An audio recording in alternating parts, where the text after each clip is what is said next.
que jamais pereceu? Onde foram os sinceros destruídos? Segundo eu tenho visto, os que lavram iniquidade e semeiam o mal, cegam isso mesmo. Jó, capítulo 4, versículo 7 e versículo 8. A verdade prática diz o seguinte: embora transcendente, Deus tem prazer em se relacionar com um homem terreno. E a leitura bíblica em classe, Jó, capítulo 4, versículo do 1 ao 8. Amém? Eu vou estar lendo e os irmãos podem estar assim acompanhando, tá bom? Diz assim: então respondeu Elifaz, o temanita, e disse: se intentarmos falar-te, enfadar-te-ás, mas quem poderá conter as palavras? Eis que ensinastes a muitos e esforçastes as mãos fracas. As tuas palavras levantaram os que tropeçavam, e os joelhos desfalecentes fortificaste. Mas agora a ti te vem e te enfadas, e tocando-te a ti, te perturbas. Porventura não era o teu temor de Deus, a tua confiança e a tua esperança, a sinceridade dos teus caminhos? Lembra-te agora qual é o inocente que jamais pereceu, e onde foram os sinceros destruídos? Segundo eu tenho visto, os que lavram iniquidade e semeiam o mal, cegam isso mesmo. Jó capítulo 15, a partir do primeiro versículo. Então respondeu Elifaz, o temanita, e disse: porventura dará o sábio em resposta ciência de vento, e encherá o seu ventre de vento oriental, arguindo com palavras que de nada servem e com razões que de nada aproveitam? E tu tens feito vão o temor e diminuis os rogos diante de Deus. Jó capítulo 22, a partir do primeiro versículo. Então respondeu Elifaz, o temanita, e disse: porventura o homem será de algum proveito a Deus? Antes a si mesmo o prudente será proveitoso. Ou tem o Todo-Poderoso prazer em que tu sejas justo? Ou lucro em algum que tu faças perfeitos os teus caminhos? Ou te repreende pelo amor que tem de ti? Ou entra contigo em juízo? Porventura não é grande a tua malícia, e sem termo as tuas iniquidades? Então esses são os versículos, e capítulos do texto, sugerido como uma leitura bíblica. Podeis assentar. Essa lição de hoje, irmãos, é uma lição muito interessante, porque ela nos traz aqui um ensinamento que nós, até mesmo nós, nos dias de hoje, enfatizamos muito, certo? A respeito da colheita, da lei da semeadura, daquilo que você planta, você colhe, E aqui a gente vai entender um pouquinho mais esse ensinamento diante da vida de Jó, ok? E é exatamente isso que ele faz, ele inicia aqui, trazendo como uma defesa sua diante do que acontecera com a vida de Jó. A introdução vai dizer o seguinte: nesta lição estudaremos o discurso de Elifaz. Ele é o primeiro amigo de Jó a expor sua concepção teológica acerca da situação degradante em que se encontrava o homem de Uz. Nesse sentido, veremos que, para Elifaz, a justiça retributiva é certa, ou seja, só os pecadores sofrem e os justos não passarão por revés. Para ele, Jó contrariou esse ensinamento, atacou a forma religiosa de pensar e, portanto, feriu a ortodoxia que deveria guardar. Finalmente, veremos também as respostas de Jó a cada acusação de Elifaz. O ponto central da lição diz assim: não só os pecadores sofrem. Então, conforme eu disse, é uma lição, muito interessante, porque nós vamos ver aqui, um dos primeiros amigos, de Jó, contestando a sua condição e atribuindo ele, a sua condição, o seu momento de vida ao pecado. Tá? E aí nós vamos entender por que ele fez isso. Foi apenas uma acusação que ele criou, que ele trouxe como uma defesa, conforme aqui a lição diz, a sua teologia. Nós vamos ver aqui e entender por que ele faz, e seus amigos assim agiram diante da vida e do momento de Jó. O primeiro tópico diz assim: os pecadores no contexto da teologia retributiva. Tá? E aí eu volto a lembrar, se você quiser participar, acene com a mão, nós vamos levar aí o microfone para você, tá bom? E aí diz o seguinte então: a lei da semeadura e da colheita. Depois de firmar um princípio oriental de cordialidade, ele se dirige a Jó com uma defesa contundente do pensamento teológico tradicional, a justiça retributiva. Ele está firmemente convencido de que a lei de causa e efeito é um princípio da ortodoxia teológica que não pode ser contraditado. Então, irmãos, a primeira coisa aqui que nós nos deparamos é com o ensinamento da lei da semeadura, ou seja, aquilo que você planta, você colhe, certo? Então ele faz, diante do momento da vida de Jó, ele apresenta esse ensinamento tradicional, ok? E é algo que nós também, muitas das vezes, ou na maioria das vezes, nós entendemos. O que você planta, você vai colher. Se nós olharmos para a nossa vida, para o nosso dia a dia, se você está plantando, ou melhor dizendo, semeando algo agora, a sua ideia é colher o fruto daquilo que você semeia, não é assim? Eu pretendo cursar uma faculdade no curso X. Então você se prepara, você estuda, você direciona os seus estudos para aquele tipo de profissão que você ali quer cursar na faculdade. E aí, automaticamente, pelo seu esforço, pela sua dedicação, você vai entrar, você vai cursar, você vai se dedicar, e quando você termina aquele curso, você agora será um profissional, e não será um profissional qualquer, você será um bom profissional, porque você se dedicou. Então, o que você semeou? Você semeou o sucesso na sua profissão, e automaticamente, você vai colher aquilo, porque você se dedicou. Então, não é um ensino, irmãos, que ele contraria, realmente, se você planta, ou melhor, se você semeia algo, você vai colher o fruto daquilo que você semeia.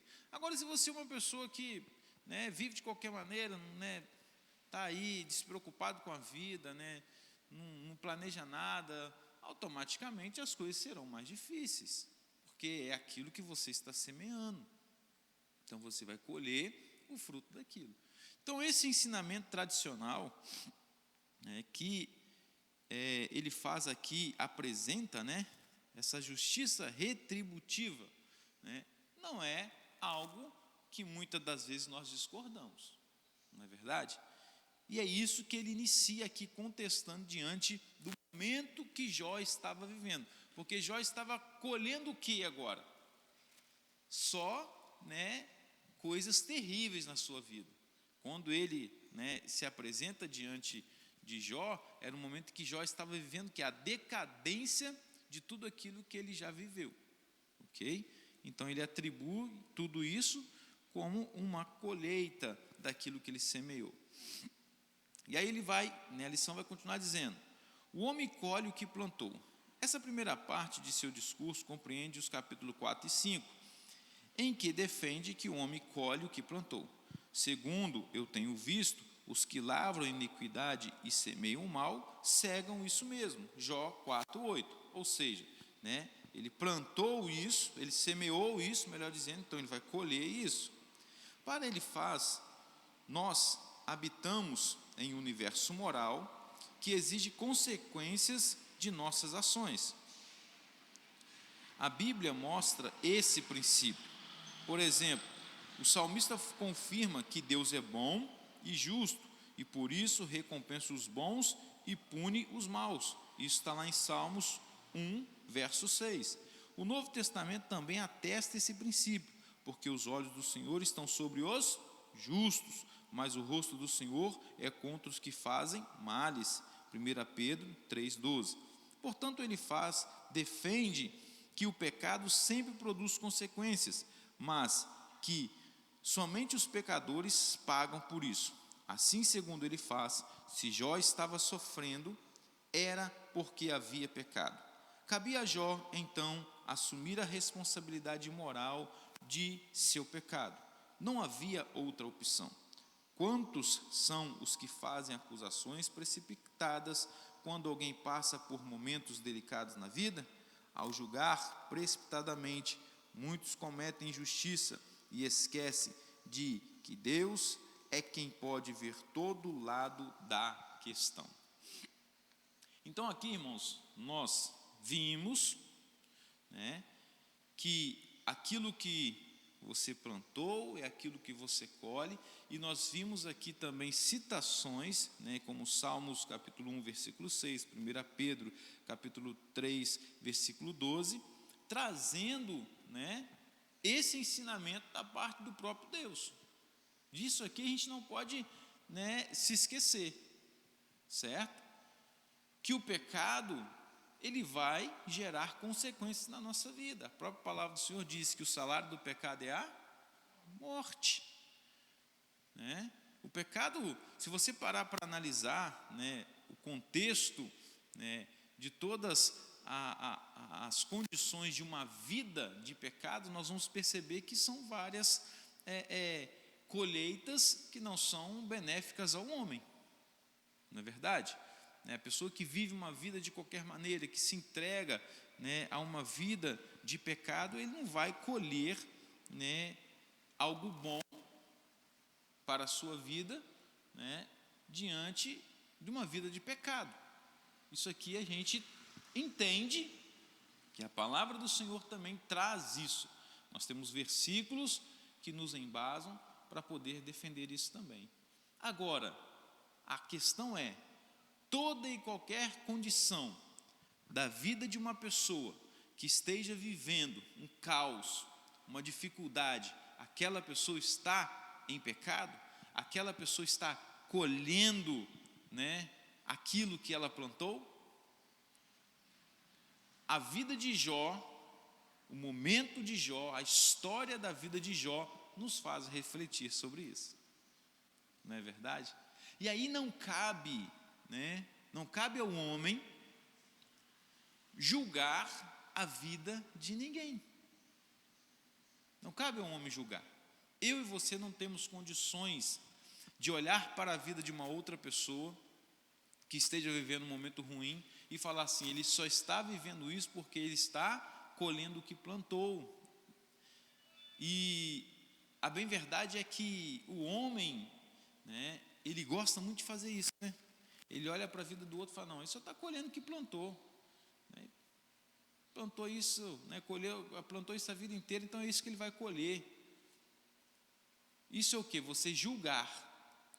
E aí o comentarista da lição, ele faz uma colocação interessante. Somente Deus tem o poder, de sondar toda a história, toda a condição da vida do homem.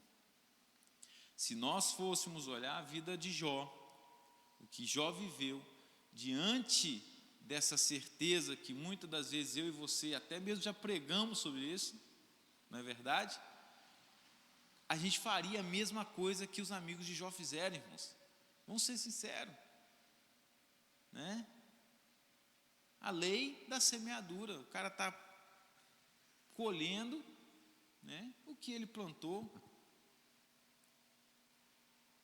Então, aqui a gente entende o contexto e o porquê que os amigos, e o primeiro é que ele faz, está apontando e trazendo diante dele aquilo que ele aprendeu, aquilo que ele viu, e até mesmo está registrado à luz da palavra do Senhor, mas que nós precisamos ter muito cuidado, senão nós vamos fazer isso com todos.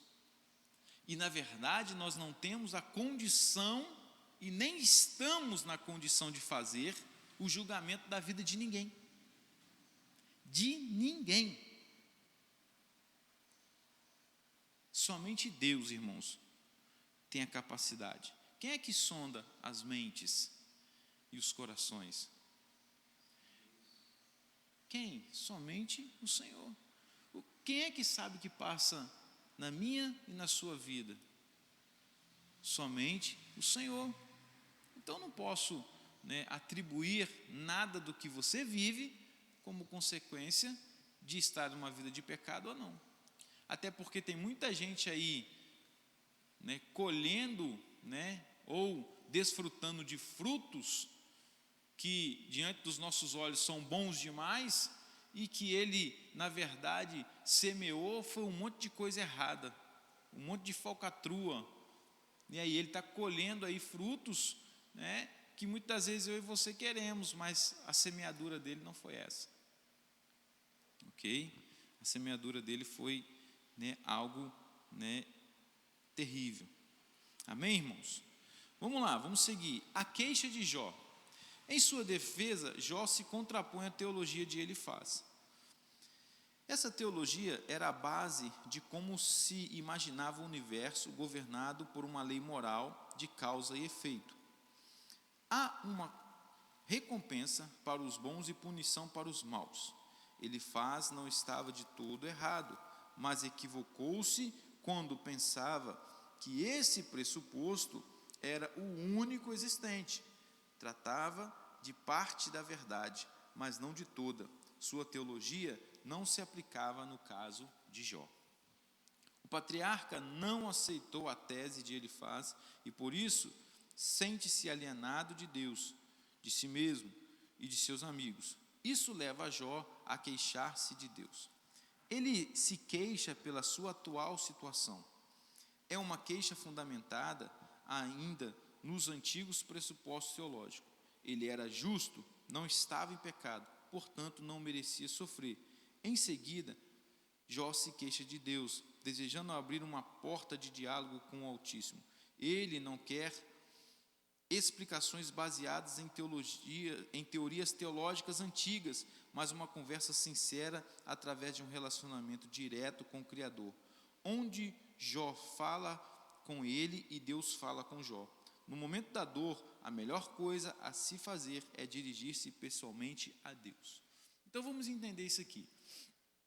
Jó agora, ele vai se queixar da condição que estava vivendo, exatamente porque o que ele também estava sendo confrontado e que ele também, vamos pensar assim, aprendeu é que aquele que é bom vai viver as coisas boas, aquele que faz a maldade vai viver as coisas más, vai ser punido. Então ele começa a questionar Deus. Por que ele questiona Deus? Porque a própria palavra do Senhor diz que Jó era o quê? Um homem reto, justo e temente a Deus. Amém? Irmão Marquinhos?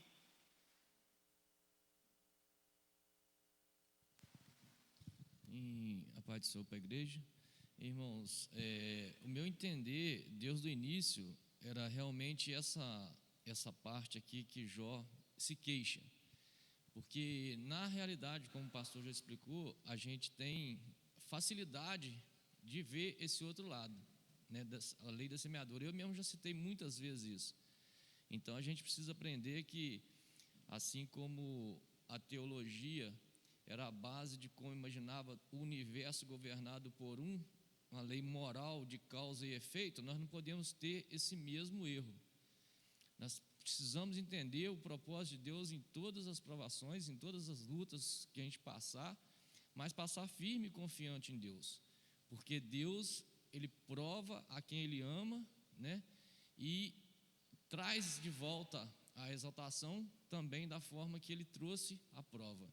Então nós vemos no final da vida de Jó essa parte né, que aconteceu, e entendemos que acima da lei moral, né, do mundo está a lei de Deus.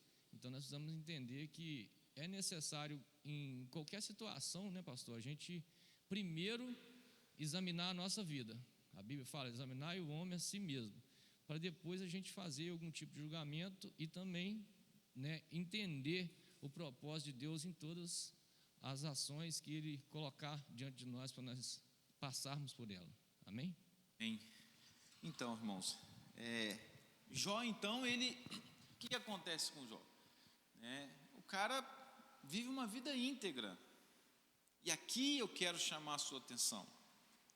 Por quê? Nós não podemos pegar essa lição para poder trazer desculpas para o nosso erro e para o nosso pecado. Certo? Se você está vivendo uma vida de pecado, automaticamente você vai colher as consequências do seu pecado, meu querido. Não vamos fugir dessa verdade. Só que Jó, à luz da palavra e da sua história registrada aqui para nós, ele era um homem justo, íntegro e temente a Deus. Então ele não se aplicava nesta condição para que ele pudesse estar vivendo o caos. Qual que seria então, a história desse homem do início ao fim? Somente o que ele viveu anteriormente. Uma família abençoada, o cara tinha dinheiro, o cara era bem visto, em toda a sua comunidade. Ele era alguém que as pessoas o buscavam para aconselhar. Se nós fôssemos olhar, esse ensinamento e a condição de Jó, ele era para viver isso em toda a sua vida. Mas aqui Deus permite o caos na vida dele, mas não porque ele tinha pecado, não porque ele tinha plantado isso, mas para Deus demonstrar o quanto um homem é capaz de realmente ser fiel a ele, independente da condição que ele estava vivendo. Esse era o propósito do Senhor. E aí é aquilo que o irmão Marquinho falou: nós temos que entender o propósito de Deus em tudo. Deus tem um propósito. Muitas das vezes o que nós vamos viver, é um propósito de Deus na nossa vida. E aí cabe o que? Uma maturidade espiritual para entendermos isso e para passarmos por isso. Agora, eu não posso pegar essa lição aqui e dizer assim: eu estou em pecado, então quer dizer que agora eu não vou viver a consequência do pecado, porque esse ensinamento ele não é uma verdade. Não. Se você vive uma vida de pecado, você vai colher os frutos dessa vida de pecado. O que aconteceu com Jó não foi isso. O que a lição está trazendo para nós é que nós não devemos julgar. Somente Deus conhece toda a história da vida do homem. Nós não temos condições de julgar, ok? Porque a vida de Jó, ele é um contraponto, ele vai contradizer, é algo que a gente precisa parar e analisar. Por que Jó estava vivendo isso? Porque ele estava em pecado? Porque ele viveu uma imoralidade? Ele estava fazendo o que era errado? Não. Não estava fazendo o que era errado. Ele não fez o que era errado. Ele não tinha uma vida de pecado. Muito pelo contrário. Ele era um temente ao Senhor. Ele era um bom pai, um bom esposo. Ele tinha uma família estruturada, abençoada. Os seus negócios andavam muito bem. Era uma pessoa que procurava fazer o bem a outra, por isso ele também era bem visto, as pessoas buscavam tomar conselho com ele. Isso demonstra também na vida dele uma sabedoria de Deus. E agora ele entra nessa decadência. É pecado? Nem sempre é pecado.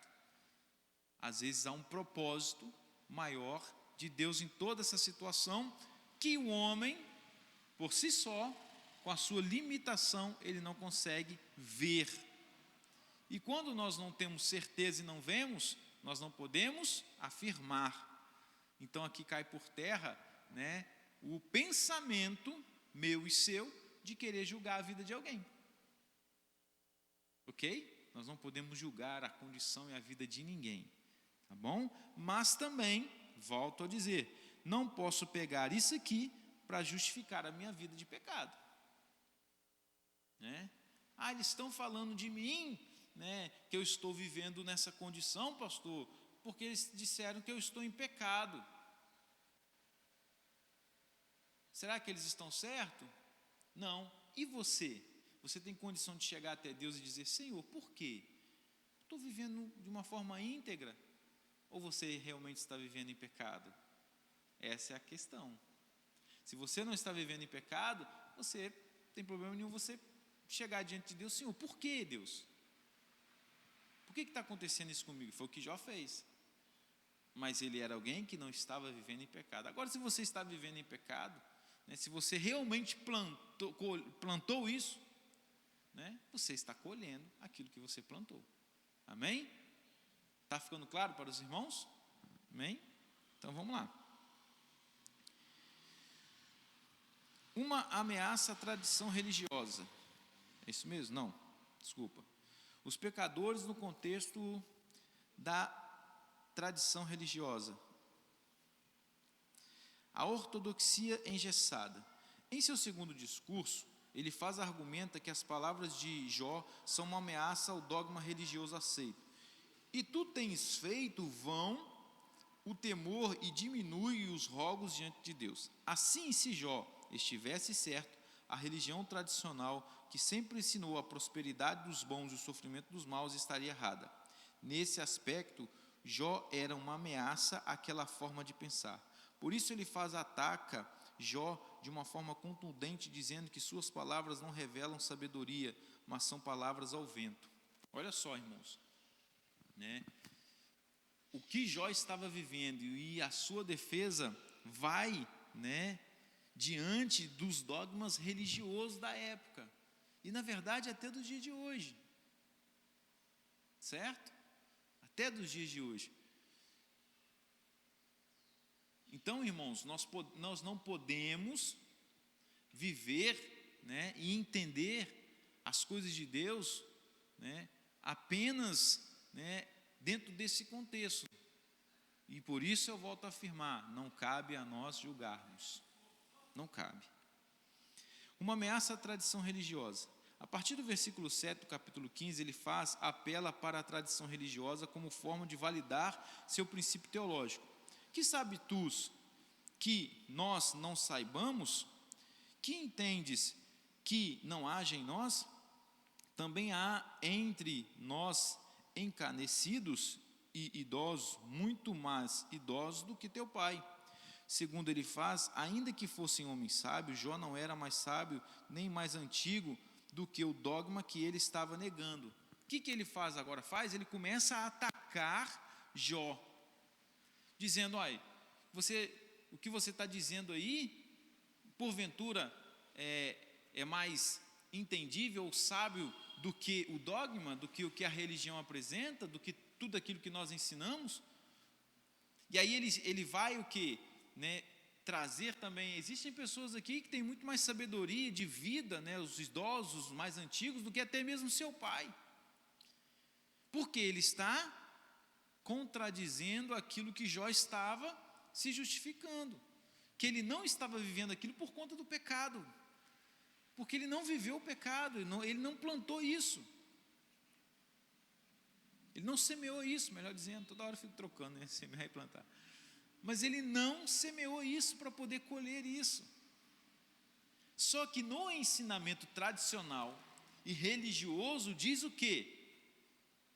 Que você só está vivendo esse mau tempo porque você semeou esse mau tempo.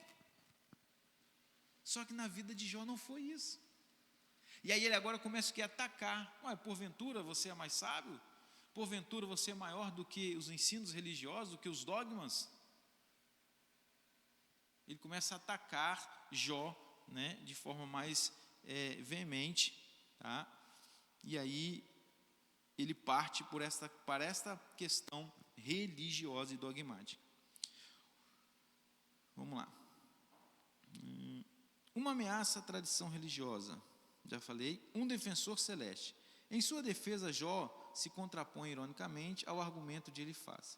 Aqui não podemos esquecer de que a resposta de Jó deve ser ouvida de forma poética, conforme o fazemos em salmos, orações e súplicas recitadas. Assim, isso evita o literalismo rígido que empobrece o sentido do texto, quando este é poético e, consequentemente, transforma Jó em um sacrílego. Nesse texto, Jó reclama, mas não blasfema contra Deus. Ele tem consciência de que a teologia de seu amigo firmava-se na terra, mas o homem de Uz apelava aos céus. Sua fé o projeta para o alto, à procura de quem possa defendê-lo. Ele quer um defensor que interceda por ele no céu. O patriarca se expressa em linguagem poética, mas sua mensagem é profética. Seu anseio por um mediador prenuncia o justo advogado, Jesus Cristo. Então, o que Jó vai fazer agora? Ele vai para a presença do Senhor, teu Deus, e lamentar-se, questionar-se. E aqui, o comentarista até, ele traz, para o nosso entendimento, como uma expressão de Jó, não uma blasfêmia. Okay? Ele não estava blasfemando contra Deus, certo? Mas ele estava se queixando do momento que ele estava vivendo. E aqui, o entendimento é que ele clama por alguém que pudesse interceder pela sua causa. E esse clamor já prenuncia a vida de quem? A vida de Jesus, porque a Bíblia diz: quem é o nosso mediador? Quem é aquele que intercede por nós?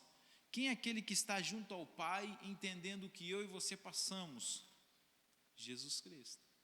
Então ele prenuncia a vida de Jesus e o que Jesus faz por mim e por você hoje. Amém? Vamos lá. Vamos seguir aqui. Tópico 3. Os pecadores diante de um Deus infinito. Deus não se importa com quimeras humanas. Em seu terceiro discurso, ele apela para a transcendência divina ao atacar Jó. Grosso modo, a transcendência diz respeito ao conjunto de atributos do Criador que ressalta a sua superioridade em relação à criatura. Isso aqui nós não temos dúvida, O estágio e a superioridade do nosso Deus com a nossa vida, todos nós entendemos e sabemos que Ele existe, ok? Não há sombra de dúvida quanto a isso. Você não se equipara à pessoa de Jesus. Ele está muito acima, Ele é muito superior à minha e à sua vida, amém? Então, tudo bem. Vamos lá.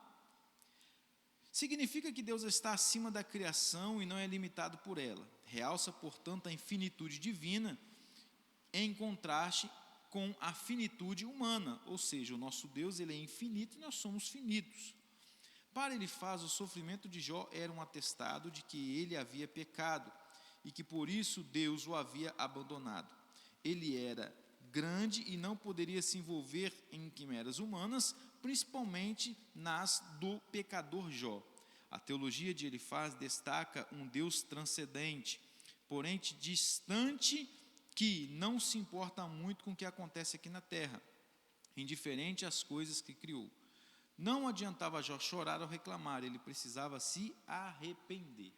Então, o que aqui Jó está fazendo? Ele está colocando o Senhor realmente no seu lugar, o nosso Deus como superior, à criatura, porque Ele é o Criador, e nós entendemos muito bem isso, mas aqui ele questiona também a preocupação desse Deus com a sua criatura, com o homem. E aqui está o equívoco.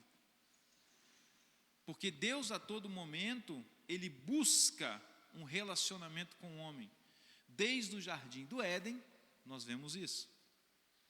Até mesmo quando o homem peca, e o Senhor agora não se apresenta mais à presença dele, como fazia de costume no Éden, ele já vai, em Gênesis capítulo 3, versículo 15, já apontando para resolver essa condição, para que ele pudesse ter um relacionamento com o homem. Então, por mais que ele seja superior, por mais que ele seja soberano à sua criatura, ele se importa comigo e com você, e ele quer se relacionar comigo e com você. Foi por isso que ele envia o teu filho, O seu Filho morre na cruz do Calvário para que pudesse haver o quê? Transformação e perdão dos nossos pecados, para que pudesse ter uma comunhão e um relacionamento do homem com Deus.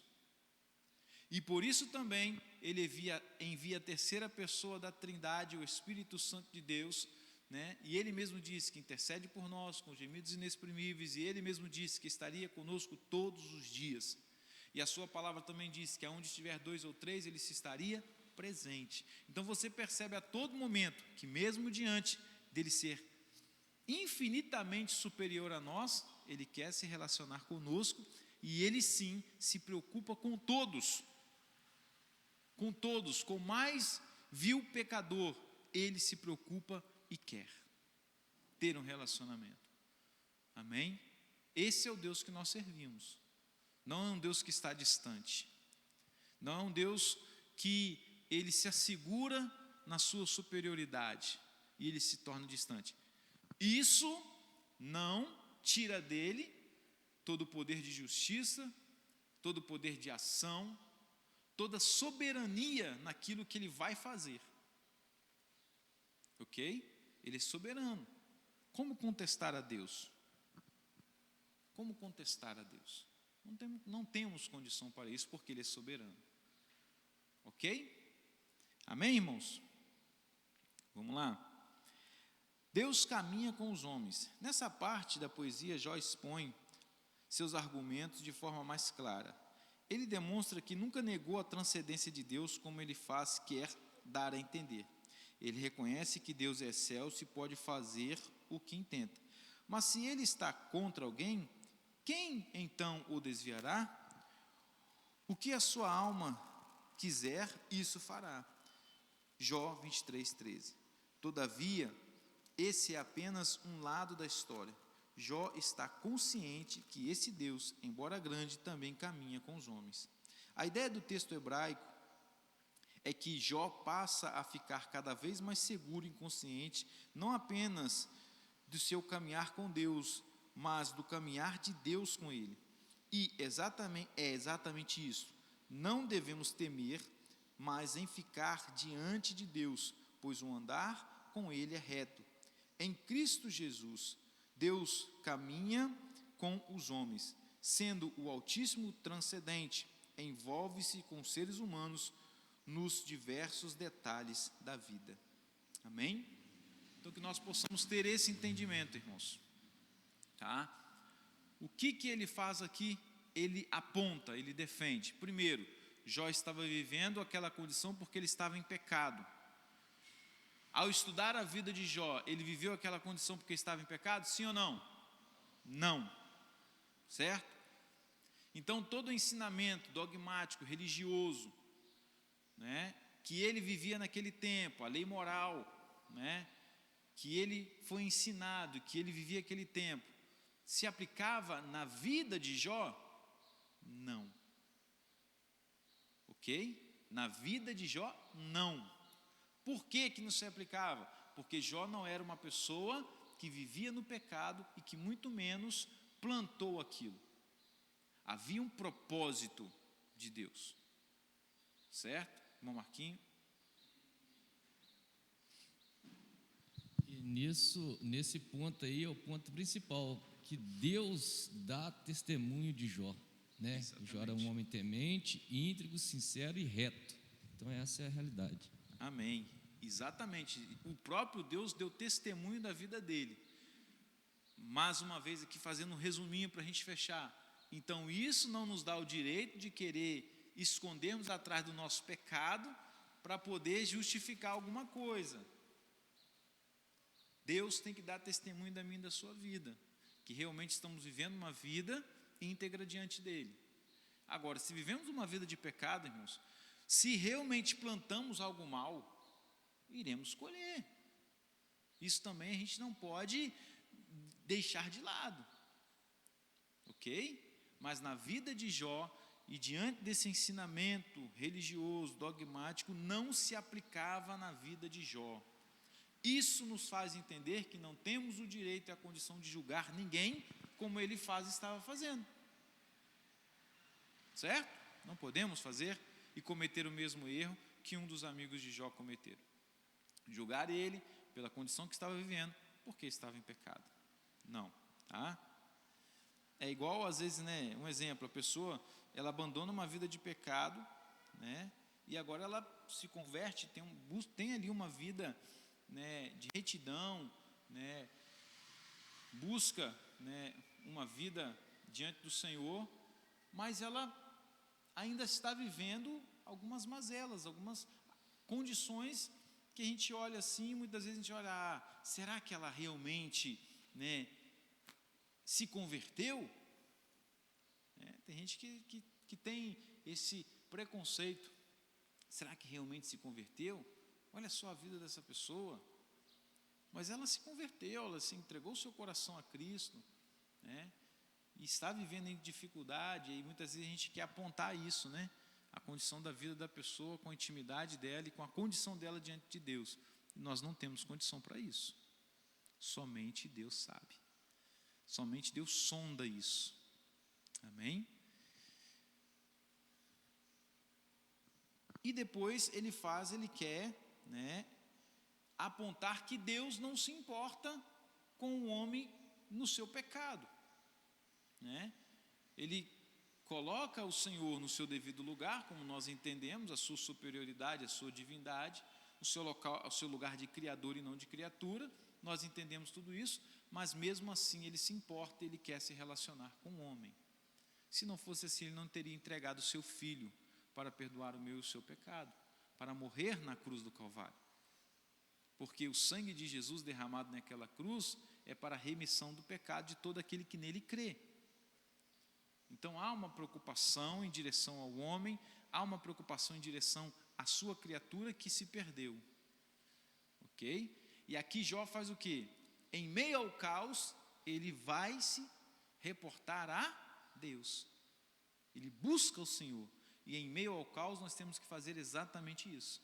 Buscar o Senhor. Ir para a presença do Senhor. Orar a Deus.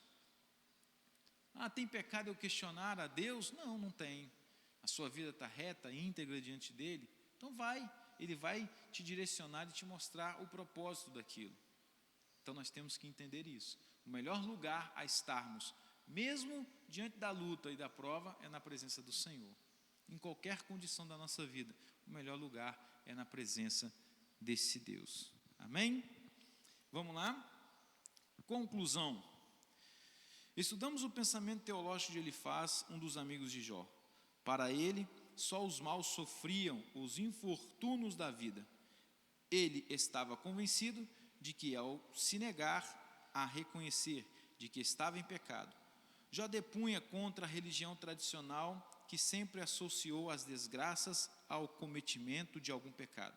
Para ele, Jó estava abandonado por Deus, e isso era uma prova irrefutável de que havia pecado. Jó o contrapôs, defendeu sua integridade e comunhão diante de Deus. Amém? Então, queridos, o que importa realmente para Deus é o que eu e você somos diante dele. É isso que vale. Independente da condição que nós vivemos nessa terra. Tá? A história não termina aqui. No julgamento, quando os amigos de Jó apontam ele como pecador, a história não termina aqui. Né? Então, por isso que eu te convido, né, a continuarmos essa lição, porque essa lição ela é maravilhosa e traz um ensinamento maravilhoso, irmãos, para a nossa vida. Então vamos continuar, nós que aqui estamos, vamos continuar, né? Hoje a gente inicia aqui, né, esse áudio, né, que estará aí também para os irmãos estar ouvindo, né? Então vamos continuar, vamos acompanhar, porque tem muita coisa boa nessas lições, irmãos, para a gente aprender, né? Hoje aqui a gente consegue desfrutar, né, de um entendimento muito interessante, e que muitas vezes eu e você caímos nesse erro, né, de querer olhar, e apontar, não, espera lá, eu não posso fazer isso, né? Às vezes até mesmo na nossa vida, né, a gente entra por mas será, Deus, que eu estou fazendo alguma coisa errada? Não é assim que a gente, não, nem sempre, né, nem sempre, às vezes Deus está querendo, né, ter um propósito maior diante de tudo isso, nós temos que entender, amém?